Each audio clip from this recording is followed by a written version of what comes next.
Here is Van Dieman's Blackened Seas. This is a dark blue black whose tone in the writing sample is right in line with the swatch. Both the swatch and the chromatography show this has decent resistance. This gives a boring, which is a good thing, consistent tone as papers change, and it tends to shade fairly well on all papers. On non-fountain pen friendly paper, the performance is decent. No major feathering, though it does it a little, and it does get deeper into the page, which might be a problem writing on the back of the page. This may not be the best choice for the student note taker. Now, I love blue-black inks, and although this is darker than my normal, I can see using a bottle of this up fairly easily. So, I would love a bottle of this. The pen for today is a Noodler's Ahab. And now that we know my opinion on this ink, let's see how I got there by looking at the first writing sample done on Clairfontaine. A darker blue-black that does not feather, does not spread, does shade fairly well. Look at it in proposition on the second line, where the pro is a little bit lighter in tone than the pos, but the I lightens just a little bit. The TION at the end does become a little bit darker. Looking at the back of the page, we get no bleeding and no ghosting. Tasha makes more than one ink. So let's take a look at a few other inks from Tasha. Here is Van Dieman's Rita Hayworth Lux. Here is Van Dieman's Sailor's Delight. Here is Van Dieman's Apricot. The second writing sample is done in a Portage Reporter notebook. Here we get the same tone as the Clairfontaine. It does not feather, does not spread, does not really shade on this paper. Not much. There is some, like if you look at some on the second line, where the SO is a little bit darker than the ME at the end. The same thing happens with integer, where the IN is a little bit lighter in tone than the TEGER that follows. Looking at the back of the page, not a problem with ghosting. Nothing's going to bleed through to the page underneath, but there are a number of spots that it gets deeper into the paper. Not something that's probably going to stop you from writing on the back of this page. There's a lot to be learned by doing multiple chromatographies. The one on the left is done the way it's supposed to be done. A line of ink is put down to immediately put into water to show the separation of those colors, making the ink. Now the one on the right is marked with a D. This is allowed to dry for 10 minutes before it's put into water. The third writing sample is done in a national brand Steno notebook. Here we get the same tone as the Clairfontaine. Now, it is odd that it feathers a little bit in the word odd. Look at that second D. There are occasional tiny moments of feathering. There is no spread. It's odd that it did it in the same word, fourth line. It does not spread. It does have a little bit of shading that's going on. You see it in the odds again, where the OD that starts is a little bit lighter than the D that follows. But the D that follows also has those tiny little bit of feathering with the darker tone. Look at what's happening to the number 1 on the first line. So I'm not particularly happy with some of the feathering I'm seeing here. I don't think it's a deal breaker for most people. Looking at the back of the page, not a problem with ghosting. None of these spots that are very deep into the paper will bleed through to the page underneath. They might stop you from using the back of the page, but they also correspond with where we can find feathering in the front.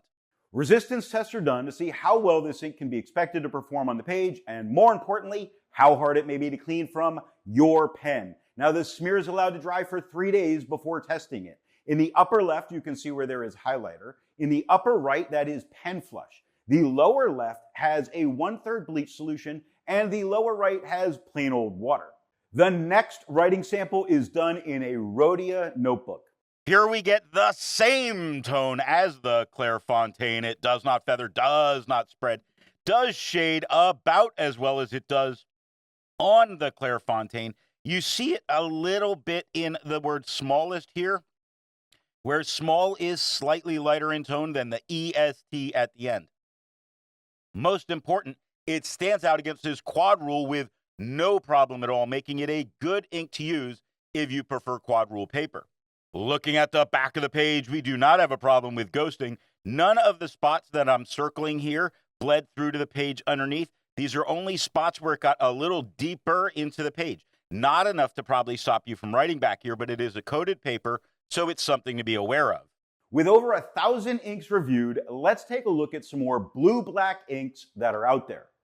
Here is Birmingham Pen Company, Pennsylvania Railroad Boiler Steam Blue Black. Here is Califolio Bosphore. Here is Teatramentis Deepwater Obsession Blue Black. Here is Krishna Permanent Blue Black. All of the inks that you just saw have a review here on the channel. Now, the next writing sample is done in a composition lab notebook. Here we get the same tone as the Clairfontaine, not lighter, not flatter, which is normally what this paper is going to do. It doesn't do it here. It shows that this is a very good ink on this paper. Really is quite opaque. I think I forgot to mention that on the National, but a quite opaque ink, really unaffected by what's going on underneath it. It doesn't feather, doesn't spread. It does let through a little bit of shading. You see it with let here on the third line where the LE is a little bit lighter in tone than the T that follows. It continues to stand out against the quad rule with no problem. It really shows it is a great ink for students that use composition notebooks. Looking at the back of the page, we get no bleeding and no ghosting.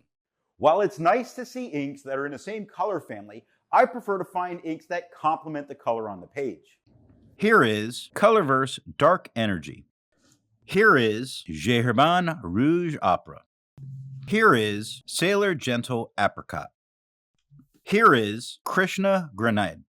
The best way you can support this or any channel that you like watching is to alert the retailer of where you saw the product at time of purchase. Now, the last writing sample is done on 20-pound copy paper. Here the tone is just a little bit lighter than we see on the Clairfontaine. It does have tiny moments of feathering that do occur.